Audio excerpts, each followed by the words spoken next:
Hey gang, Professor Feeser here, and in today's video, we're going to write a Python script which can read data from a file and then display it to the screen, following best practice standards along the way.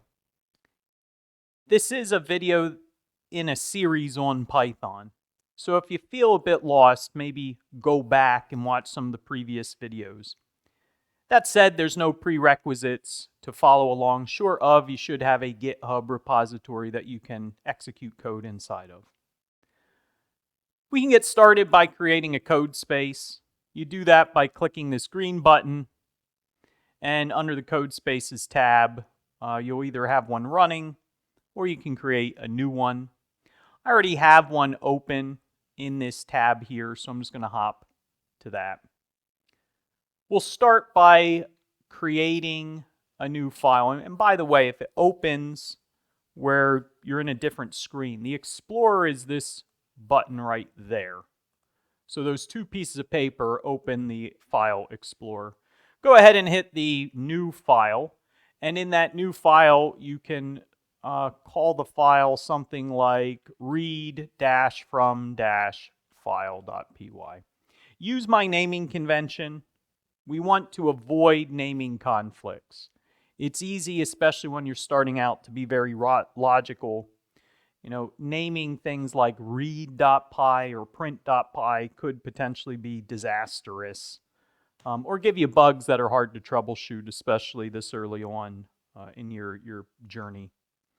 All right, so that opened read from file for us. We'll start with a Shebang. That's a hashtag ! /user/bin/env space Python. Next, we'll do the documentation string. That's 3 double quotes. And then whatever you want to make it.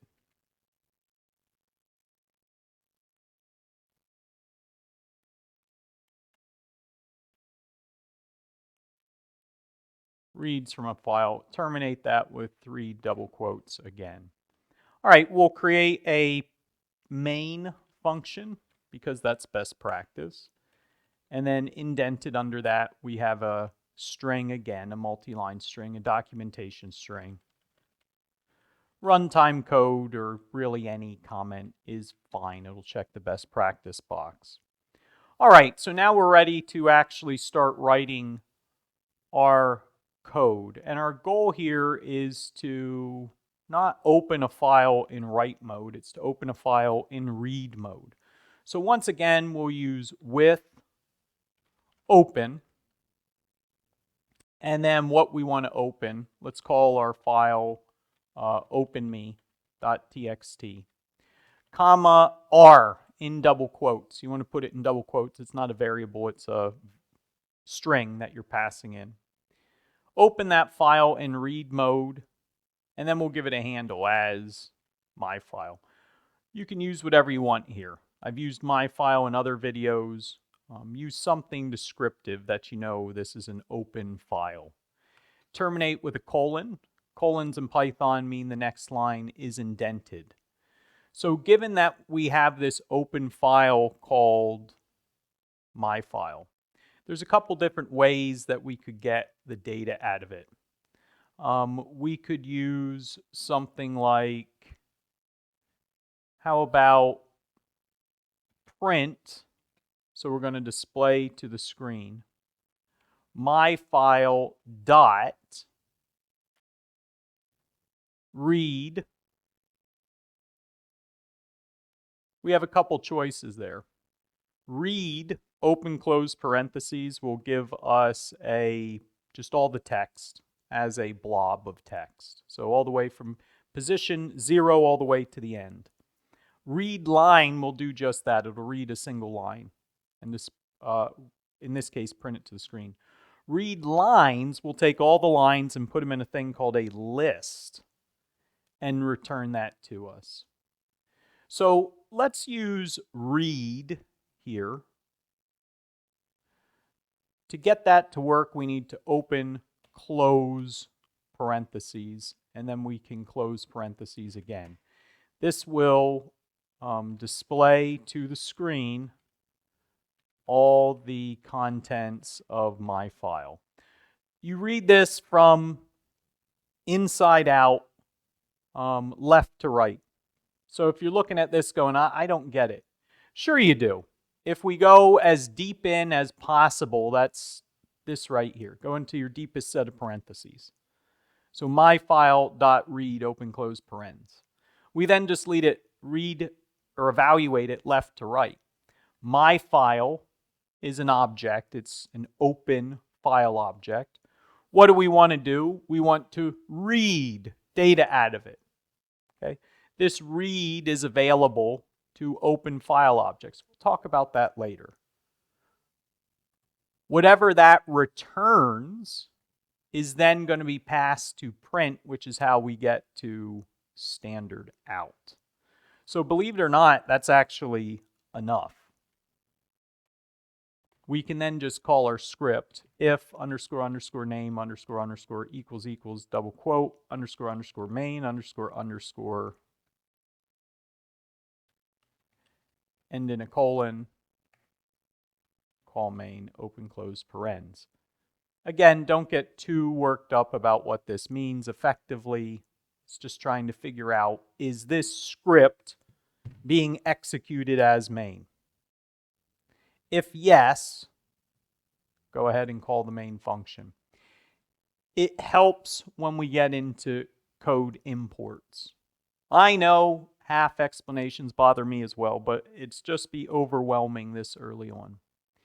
Let's go ahead and save, commit what we have, or let's execute what we have, and then we'll save and commit it. Upper right corner, go ahead and run this Python file. We have a problem. No openme.txt. That would be a problem, wouldn't it? So let's give it an openme.txt. Over on the left, I'm going to hit new file. And let's go ahead and put openme.txt. Now, capitalization will matter. So if you called this would be called camel case, capital O, capital M, openme.txt. Make sure this one follows the same pattern. openme.txt. We'll hit enter on that. And we just need something in here. Let's put in here, hello. We are learning how to read Python data, or how to read data from a file with Python. Whatever you want to put in there is fine. That would be fine. Back to read from file. I'm going to hit run Python file. Hey, it worked. Look at that. Hello, we are learning how to read data from a file with Python. Appreciate what happened. Errors are not bad things. You're going to get lots of errors as you're learning to code. You got to read your errors. You got to start to formulate patterns, right? When I see no such file or directory, that's the pattern, that's the hint that we're missing a file from our code. That one's easy, but they do get a little more vague and less straightforward. But ultimately, there are patterns that you start to pick up on. All right, let's commit our code. Over on the left, we want to hit the little circles connected by lines. Hit the plus sign on read from file. Hit the plus sign on openme, since that was ultimately critical for running this script. A message here, let's call this